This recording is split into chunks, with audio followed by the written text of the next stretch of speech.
Have you ever felt like the world around you was falling apart, and yet something inside you insisted on believing there was still a way out? When everything seems to be falling apart, there's a veil of hope that few voices dare to uncover.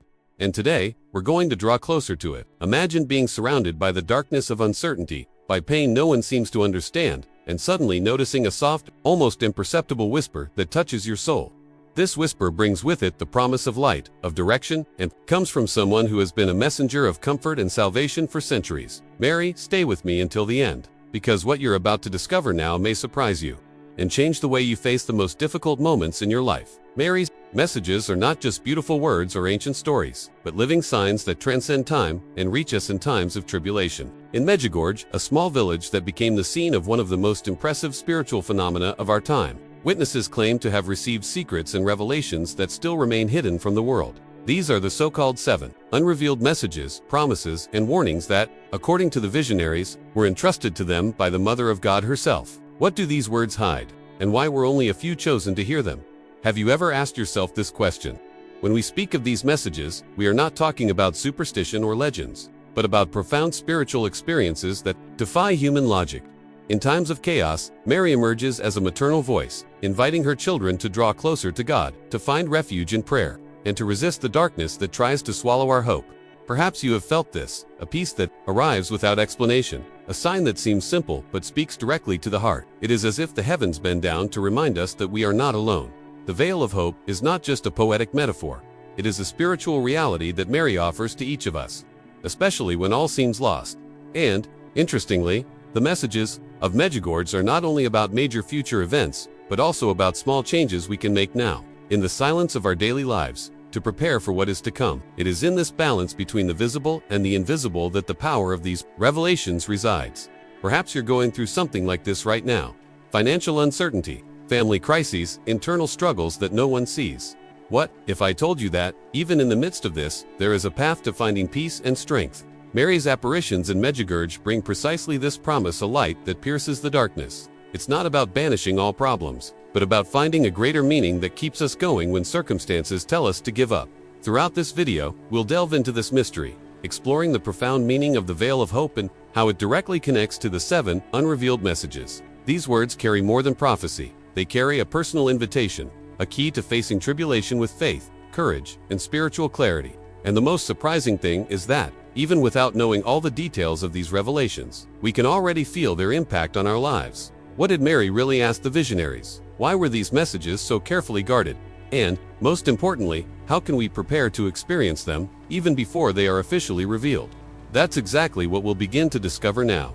And as we explore this profound topic, I want to extend a special invitation. If, at any point so far, something has touched your heart or sparked a different thought, leave a comment below with what resonated most with you. It could be a memory, an experience of faith, or even a question that's been lingering. Your story could be just the word of hope someone else needs to read today. When you share, it's not just your voice that's heard, it's the voice of an entire community that grows stronger. And since we're all together in this search for answers and light in these trying times, take the opportunity to like this video. It may seem small, but each like helps this message reach more people who may need these exact words right now. And if you feel like continuing to receive this kind of content, subscribe to the channel. This way we'll walk side by side, and you won't miss any of the next steps on this journey that still has much to reveal. Because, in the end, this mission isn't mine alone. It's ours. It's the union of every person who believes there's still a veil of hope capable of illuminating even the darkest night. And that's why, next, we'll delve even deeper into what Marian entrusted to the visionaries, and how every detail of these messages can transform not only our perspective, but the course of our lives. Medjugorje is a small village in Bosnia and Herzegovina that, since 1981, has been the scene of a phenomenon that divides opinions, but for millions of people around the world, represents a spiritual milestone. 6 young people claim to have seen the Virgin Mary, and over the years, these encounters became frequent, bringing messages of guidance, warning, and hope. These apparitions did not occur randomly. They emerged amid political tensions, social challenges, and a scenario where faith seemed to be tested daily. It is as if, amid the noise of the world, there was a silent but extremely sparkle for people to turn their attention to what truly matters. The curious thing is that these messages aren't mere religious advice or pretty phrases meant to comfort the heart. They carry a spiritual weight that transcends borders and cultures, touching directly on the root of our choices and the way we choose to live. For those who delve deeper into the story, they realize there's an invisible thread connecting Two other moments in history where divine interventions changed the course of entire nations. It's as if there were a pattern, a kind of spiritual signature that repeats itself throughout the centuries, always bringing an invitation to transformation and a change of mindset.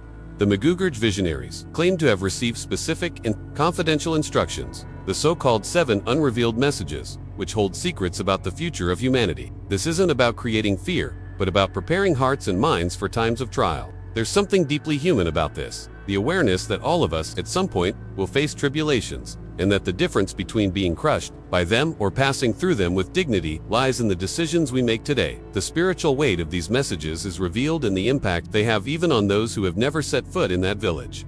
People who read or hear accounts of the apparitions often describe a feeling of clarity, as if something within them were being reorganized. It is the experience of coming into contact with a hidden truth, one that doesn't impose itself with shouts, but slowly penetrates until it finds a safe space in the heart. Over the decades, Medjugorje has become a destination for pilgrims from around the world, but more than a dot on the map, it is a meeting point between the visible and the invisible. There, the ordinary and the extraordinary mingle, peasants and tourists, simple chapels and stories of healing, tears and smiles. Behind the scenes of these journeys, what truly matters is not just what meets the eye, but what the soul perceives. Many return with the feeling that they are no longer the same, and this is the true sign that something profound has happened. When we analyze the historical significance of these apparitions, we see that they join a long tradition of Marian devotion. Lourdes, Fatima, Guadalupe, all these names carry stories that changed entire communities. Medjugorje, however, maintains a unique element. It is an ongoing, living phenomenon that is still unfolding. This creates a unique tension,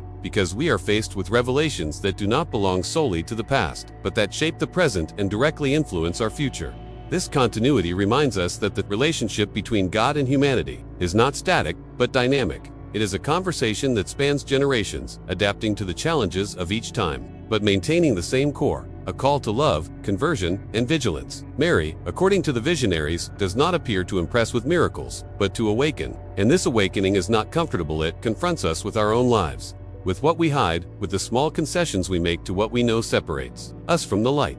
Now I want to delve even deeper into this subject, because understanding Medjugorje also means understanding the silent impact messages like this can have on how we face our daily struggles. When we speak of tribulation, we're not just referring to major prophetic events, but also to the small storms we face in our daily lives, family conflicts, difficult decisions, moments of loss. And that's precisely where these words gain strength, because they're not limited to the religious context but extend to all areas of our journey. Imagine, for example, being in the midst of a personal crisis and remembering a phrase you heard, a phrase that didn't come from a self-help book or a motivational speech, but from a message carrying centuries of tradition and undeniable spiritual weight. This phrase becomes a beacon in the fog, guiding your steps when everything seems confusing. That's what we're talking about, a kind of guidance that not only informs, but transforms. What is revealed in Medjugorje is not something that can be measured by human metrics. It's like trying to quantify the impact of a seed sown in fertile soil. You don't see growth overnight, but suddenly, life is different. Change begins behind the scenes, away from the spotlight. But when the moment is right, it becomes visible to all. This is the power of spiritual messages, to prepare, strengthen, and renew even when we don't realize it. Comment. This makes sense to me. Tribulation takes many forms. Sometimes it arrives as a sudden storm that overturns everything that seems stable. Other times it's silent, almost invisible, but it gradually erodes our peace. It can come in the form of an unexpected diagnosis, the loss of someone we love, the failure of a project that seemed right, or that emptiness we can't explain. Have you ever felt like your prayers are reaching nowhere? Have you ever felt like heaven is closed, that God remains silent while the weight of life seems unbearable? It's in these moments that our hearts fill with questions that have no immediate answers, and our minds begin to seek solutions that don't always lead to light. Uncertainty can be more exhausting than the pain itself, not knowing what will happen tomorrow. The fear of making wrong decisions, the feeling of walking in the dark, all of this saps our strength and even affects the way we see the world. And it's curious how, during these times, the simplest things become overwhelming. Getting out of bed, smiling at someone, believing that the day can be different. It's as if we're trying to breathe underwater, fighting against something we can't see. Many carry their battles in silence. Fake smiles at work, quick answers to avoid questions, eyes that avoid direct contact for fear of revealing their pain. The present tribulation is not only about major global crises, but also about the small internal wars we fight every day. It's the weight of keeping a family together when everything seems to be conspiring against it. The effort to continue believing in a better future even when circumstances dictate otherwise. And in this scenario, faith is tested. Not just faith in God, but faith in life, in people, in ourselves. When everything falls apart, we are confronted with our fragility and realize that the strength we thought we had isn't enough to support the weight. That's when that nagging question arises. What now? It's in this space of vulnerability that we often forget to seek what can truly lift us up. The hidden truth is that tribulation, however painful, also carries the potential for transformation. It places us before a mirror that reveals not only our wounds but also our possibilities. It's as if, amidst the chaos, there were a seed of new beginnings waiting to germinate. But this seed doesn't sprout on its own. It needs to be watered by conscious choices, by a mindset that refuses to give in to despair. And it is at this point that messages like those of Medjugorje gain relevance. Not because they offer a magical solution, but because they remind us that there is a broader perspective, a purpose greater than the pain we feel now. When we understand that we are not alone, that there is a voice calling us to persevere, our resilience begins to rebuild. It's as if a small ray of light penetrates the heavy veil of uncertainty, allowing hope to breathe within us again. Now I want to delve even deeper into this subject, because if we look closely, we'll realize that tribulations aren't just obstacles, but invitations to see life from a different perspective. And perhaps the greatest challenge is precisely believing that, in the middle of the desert, there's a prepared path even if we can't yet see it completely. This is where the importance of understanding the roots of our struggle comes in, of observing the behind the scenes of our reactions, and realizing how each decision, no matter how small, shapes the direction of our journey. Each person carries within them an invisible map, made of memories, choices, and wounds. And it is this map that often determines how we react when tribulation finds us. Some try to erase routes, others try to avoid paths that seem dangerous. But the truth is that, without understanding this map, we run the risk of going in circles, repeating patterns that only prolong the pain. Mary's messages, in this context, function as a guiding light, a compass that never loses its way, even when the terrain changes. And perhaps that's why so many people facing times of trial feel such a strong connection to this kind of message, because it speaks not only to the intellect, but to the heart. It doesn't just offer advice, but awakens a quiet courage that drives us to continue, even when our strength seems to have run out. It is in this encounter between fragility and hope that transformation begins, and it is precisely there that we find the thread that connects us to something greater than ourselves. Right there. I'm on this journey to the veil of hope. It's like a thin layer of light that stands between us and the darkness. Not to pretend the pain doesn't exist, but to remind us that it isn't all there is. It's a soft cloak, invisible to the eye but perceptible to the heart, that envelops those who decide to make room for consolation, conversion, and prayer. Imagine yourself in a dark place, unsure of where to step, and suddenly noticing a faint light begin to spread, revealing shapes, paths, and even details that were previously hidden. This is the effect of this veil. It doesn't instantly remove the tribulation, but it empowers us to navigate it with a new mindset. Mary, in offering this veil, does not act as if she simply wants to protect us from reality. She does not push back the turbulent sea, but gives us a boat and a rudder to navigate it. It is an invitation to move toward the light, even if our steps are uncertain. The comfort she brings is not a superficial relief, but a silent strength that sustains the heart when external circumstances insist on pressing us. And this strength only becomes accessible when we choose to draw closer, when we accept the call to conversion in sincere dialogue with God through prayer. The veil of hope is also a barrier against the lies that tribulation tries to make us believe. It reminds us that we are not defined by the difficult moment we are living, that there is something beyond the present pain, and that, however confusing the scenario may seem, there is a meaning that will only be revealed if we persist. It's like being backstage at a play. The audience doesn't yet see the set, but they know something is being prepared. In our spiritual life, this something is the transformation that happens silently, while we remain under the mantle of protection and guidance that Mary offers us. This image of the veil is powerful because it connects the visible with the invisible. Just as a delicate fabric can filter light and soften what lies behind it, the veil of hope filters the weight of tribulation, allowing us to see the situation with more clarity and less despair. It teaches us that it's not necessary to have all the answers to keep walking. It's enough to have enough faith to take the next step. And that step often begins with something simple, a sincere prayer, an act of humility, a decision to forgive or start over. When we understand this concept, we realize that the veil of hope is not only a spiritual gift, but also an invitation to take an active stance in life. It's not about waiting for help to magically arrive, but about accepting the opportunity to become part of the transformation process itself. It's as if Mary were telling us, I am here, but you need to take the first step. This exchange, this cooperation between the divine and the human, is what creates a real and lasting impact on our journey. Now I want to delve even deeper into this subject, because understanding the veil of hope also means realizing how it manifests itself in our daily lives. Sometimes it appears in the form of a word that arrives at the right time, an unexpected gesture of kindness, or even a silence that, instead of suffocating us, calms us. Other times, it reveals itself in decisions we make almost without realizing it, but which change the course of an entire day and, over time, the course of an entire life. The veil of hope also demands our attention, because amid the rush and noise of the world, it's easy to overlook its presence. It can present itself as an opportunity for reconciliation. We overlook a door that opens when we're ready to give up, or an inner strength we feel without knowing how to explain it. It's these details, often subtle, that form the network that sustains us when we think we're about to fall. This metaphor reminds us that hope is not passive. It is active, constructive, and strategic. It's a daily choice, even if we don't feel like making it, and each time we choose to keep this veil over us, we strengthen our resistance against everything that tries to tear us away from the light. It's an act of perseverance that, over time, transforms our vision, our decisions, and even the way we interpret difficulties. Comment, this makes sense to me.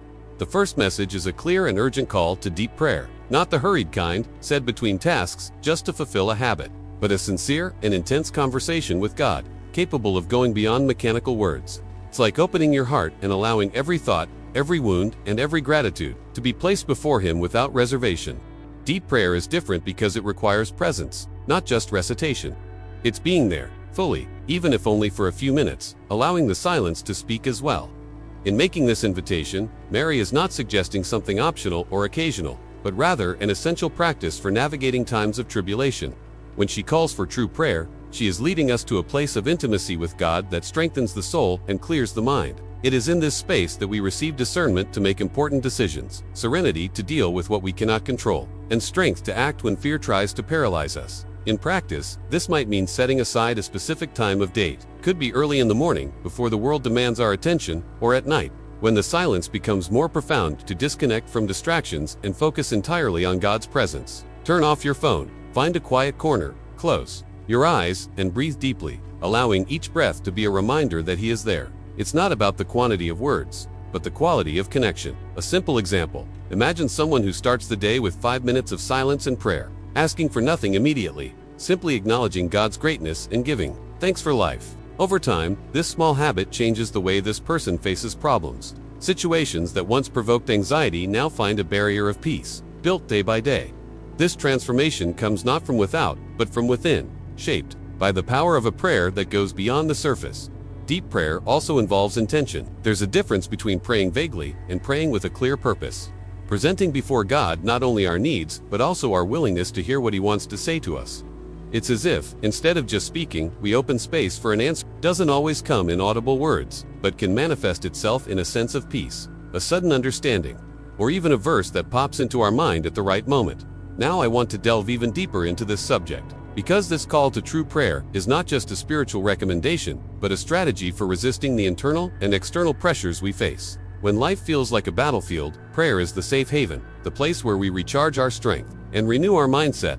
It doesn't just change circumstances, it changes us, and that, in itself, transforms the course of our journey. By heeding this invitation, we become more attentive to the behind-the-scenes details of our own lives. We begin to notice patterns, identifying what distances us from God, and what brings us closer to Him, and, little by little, this awareness shapes our reactions, making us less vulnerable to despair and more prepared to act wisely. It's as if each moment of prayer is a stitch reinforcing the fabric of our faith, until it becomes strong enough to withstand the most violent winds.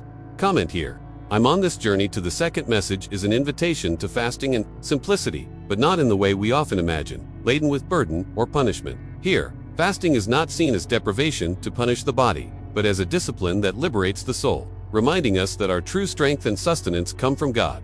It's like giving up something fleeting to receive something eternal, exchanging the immediate for the essential, silencing excesses to hear clearly what truly matters. When Mary speaks about fasting, she shows us that it is a gesture of humility and trust. By voluntarily reducing our consumption, we are effectively saying, "Lord, I depend on you more than on anything else." It's a reversal of mindset that breaks with the logic of the world, where we are encouraged to always seek more, accumulate more, consume more. In fasting, we learn that less can be more and that the void we leave behind, God fills with what is true. This practice also makes us more sensitive. When fasting, it's not just the body that feels the change. The mind and spirit align differently. We become more attentive to our thoughts, more aware of our actions, and even more compassionate toward the pain of others. There's something about fasting that brings us closer to the reality of those who suffer, and this transforms the way we see the world. I remember a story that illustrates this principle well. A woman named Helena decided to fast once a week for 40 days, offering each moment of hunger as a prayer for her son, who had strayed from the faith. At first, she confessed that she thought she couldn't do it, that routine and exhaustion would overwhelm her. But over time, she realized that those moments of renunciation were also moments of encounter. While cooking for her family, she prayed. While her stomach felt empty, she remembered that her hope was not in food, but in God's promise. At the end of the period, her son still hadn't returned to the faith, but she herself had changed. She was more patient, more trusting, and more attentive to God's voice. And a few months later, what seemed impossible began to happen. Her son returned to her, not because of pressure, but because she felt, somehow, that something in him needed to change. This is the silent impact of fasting.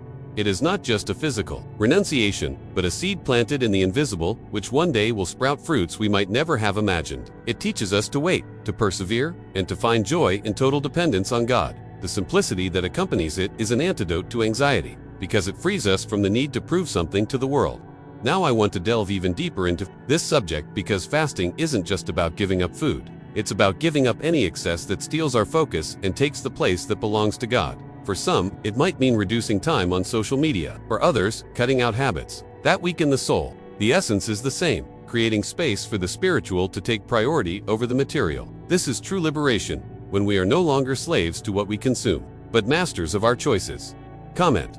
This makes sense to me. The third message is about reconciliation and forgiveness.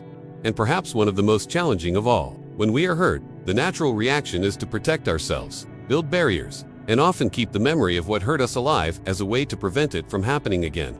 But Mary reminds us that in times of tribulation, these barriers don't heal, they only isolate us further. Forgiveness, however difficult it may seem, is the key that opens the door to peace again.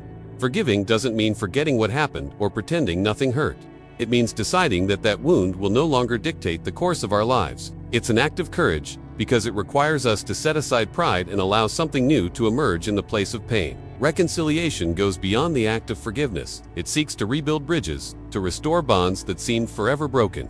And this, in times of tribulation, has a transformative power that affects not only the person who forgives, but everyone around them. I remember a story that illustrates this vividly. A man named Elias spent more than 10 years without speaking to his own brother because of a dispute over an inheritance left by their parents. During that time, resentment became part of his identity and, although he tried to move on with his life, something always felt incomplete. During a spiritual retreat, Elias heard a sermon on forgiveness and felt as if every word was directed at him. At first, he resisted, but gradually, he realized he was carrying a weight he no longer needed to bear. He then decided to take the first step. He called his brother in, with a trembling voice, apologized for what he had said and done in the past. On the other end of the line, there was a long silence and then tears. His brother also apologized. The conversation was simple, but enough to pave the way for a reunion.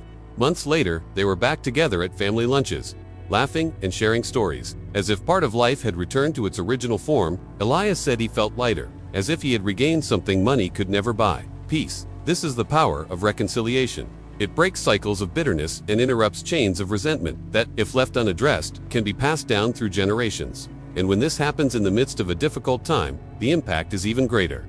Because reconciliation not only heals old wounds but also strengthens the support network to face the challenges that lie ahead. Now I want to delve even deeper into this topic, because forgiveness isn't just a spiritual act, it's also a strategic act for our emotional and mental health. Holding on to resentment drains energy, contaminates our thoughts, and negatively influences our decisions. When we let go of the burden, we're not just benefiting the person who hurt us, we're opening up space for ourselves to live more fully, with clarity and freedom to move forward. Comment. This makes sense to me. The fourth message speaks of spiritual preparation and vigilance, and it's important to understand that this has nothing to do with living in panic or constant fear. On the contrary, it's about cultivating an attitude of attention and inner readiness. Like someone who keeps their lamp lit at night, not because they fear the dark, but because they know the light is necessary to recognize the path when we need to move forward. Mary reminds us that being prepared is an act of love, not anxiety. It's about caring for our faith daily, as naturally as we nourish our bodies, because it is faith that will sustain us in moments when the ground seems to disappear. Vigilance here isn't about living suspiciously of everything. but about having a watchful eye to perceive God's signs and not ignore them. It's about avoiding the spiritual slumber that causes us to fall into a routine, reacting automatically and forgetting why we do what we do. Preparation begins by strengthening our faith in the little things, reading and meditating on the Word, dedicating daily time to prayer, seeking God's presence in the sacraments, and engaging in a community where we can grow and support one another. In practice, this means creating habits that nourish the spirit before a crisis arrives. It's like a farmer preparing the land before planting season. The field can't be expected to produce fruit if it hasn't been tended in advance. The same goes for the spiritual life. One can't expect the strength to face tribulation without constantly cultivating faith. Even on ordinary days, a simple decision, like setting aside 15 minutes a day to read a passage of Scripture and reflect on it, may seem small, but it takes deep root over time. This vigilance also helps us discern the choices we make. Being spiritually attentive means realizing when we're straying from what's essential, having the sensitivity to correct our course before it's too late. Often, this comes in the form of small warnings, a discomfort in our heart, advice from someone who cares, a passage that seems to speak directly to us. If we're spiritually dormant, these signs go unnoticed. Now I want to delve even deeper into this subject, because true spiritual preparation is also an act of liberation. When we remain vigilant, we become less vulnerable to distractions and illusions that promise quick fixes but don't sustain the soul. By strengthening our faith and staying connected to God and community, we create a foundation that allows us to weather storms without being destroyed by them. It's as if, behind every step, there's an invisible safety net, formed by conscious choices and inner discipline. Comment here. I'm on this journey to the fifth message is an intimate call to personal conversion, and here we are not talking about something distant, abstract, or loaded with accusations. It is a gentle yet profound invitation for each of us to look within and recognize where there is still room for God to act. True conversion does not begin with grand gestures that impress others, but with small, often invisible changes that arise in the silence of the soul and become evident over time. It is like opening a window in a dark room. The light does not invade violently, but gradually, transforming everything around us. Mary reminds us that this change should not be born of fear, but of love. She calls us to understand that conversion is a gift, not a sentence. It is the opportunity to align our hearts with that which is eternal, to leave behind habits, thoughts, and attitudes that distance us from the purpose we were called to live. And, as challenging as it may seem, this path is built step by step, decision by decision. Personal conversion is like a polishing process. The rough stone already carries beauty within, but it is constant and patient work that reveals its brilliance. Likewise, God already sees potential in us, but it is when we respond to this call that we begin to allow Him to remove what prevents us from reflecting His light. Sometimes this means forgiving someone who still causes us pain. Other times, it means deciding to abandon a practice or a thought that binds us to a past that no longer serves us. And here I want to ask you a question. What small change can you make today that would make room for God in your life? It doesn't have to be something grand. Maybe it's taking a few minutes to give thanks before bed, deciding to speak more kindly to someone close to you, or simply setting aside a moment of silence to listen to what He wants to say. It's these seemingly simple choices that, over the course of the journey, generate profound transformation. Now I want to delve even deeper into this subject, because conversion is not a one-off event. It's an ongoing process. It's not a specific day when everything changed and that's it, but a journey in which we constantly reevaluate our course, adjust our mindset, and renew our disposition. It's a daily exercise in awareness, humility, and surrender. And the more we respond to this call, the more we realize that true freedom lies precisely in living in alignment with the truth. GodReveals2us.com, and this makes sense to me. The sixth message leads us to reflect on signs, and here, we're not just talking about those grandiose phenomena that draw the attention of crowds, but also about the subtle, almost imperceptible signs that go unnoticed by those who aren't alert. In their hearts, God often speaks through small details, simple situations, seemingly casual encounters. And that's why Mary insists so much on our attentiveness. Signs are like clues left along the way, and if we're too distracted, we might step on them without realizing they held the answer we were seeking. Interestingly, these signs aren't always surrounded by lights, voices, or extraordinary manifestations. They can come in the form of an unexpected word someone says to us, a passage from a book that seems to have been written for that specific moment, or even a persistent thought that arises during prayer. Sometimes, it's simply a feeling of peace that invades the heart, even when logic dictates there shouldn't be any peace. It's in these moments that the ordinary and the supernatural meet, and the line between the natural and the divine becomes subtle but real. I remember a simple but striking example. A woman was experiencing a period of indecision and anxiety, unsure whether to accept a potentially life-changing job opportunity. She prayed every day for clarity, but the answers seemed elusive. Until, one morning, as she was leaving her house, she saw a butterfly land right on her doorstep. It wasn't spring, it wasn't where she usually saw butterflies, but in that moment, looking at that tiny creature, she felt something different. A memory came to mind. As a child, her mother had told her that the butterfly was a symbol of transformation and a new beginning. In that instant, she understood that this was the answer she'd been waiting for. A sign so simple that many would dismiss it, but one that changed everything. Mary teaches us that signs like these are like silent embraces from God. They don't exist to impress us, but to guide us and remind us that we are not alone. The problem is that we live in such a fast-paced world that we rarely stop to interpret them. And even when we do notice them, there's a tendency to doubt, to think it was a coincidence. But those who live a journey of faith know that often, it is in the unlikely that the divine manifests itself most powerfully. Now I want to delve even deeper into this topic, because recognizing the signs also requires an open mind and a heart willing to be guided. It's not enough to see them, you have to act on what they reveal. Otherwise, they become mere curiosities that have no real impact. It's like being given a map and never leaving. Signs, whether grand or subtle, carry a responsibility to respond with confidence and courage. Comment. This makes sense to me. The seventh message is the most profound and comforting of all. The promise that hope conquers darkness. It is not a fragile hope, dependent on circumstances, but a living force. Sustained by Mary's maternal care and God's unwavering love, it is the heart of the veil, that invisible mantle that covers and protects those who allow themselves to be guided, even when the path seems surrounded by shadows. This promise is not only for a distant future, but is already beginning to be fulfilled in the present, in each person who chooses to believe that the light is stronger than any night. Mary, it assures us that no matter how far the darkness advances, it will never have the final word. The future God prepares for those who persevere is not just a life free from pain, but a restored existence, where every wound finds healing and every tear is collected. This image is like a dawn after a long night. Light slowly emerges, revealing colors, details, and life where before there was only silence and cold. And the most beautiful thing is that this light does not arrive violently, but gently, so that each heart can adjust to it. This promise also carries an important reminder. The victory of hope doesn't happen automatically. It's the fruit of a constant choice, of a mindset that refuses to give into despair, even when everything around us seems hopeless. It's a daily decision to keep your eyes fixed on what you can't see, trusting that there's a greater purpose behind the scenes of our story. And it's precisely in the most difficult moments that this promise becomes most tangible, because that's when the light begins to shine brightest.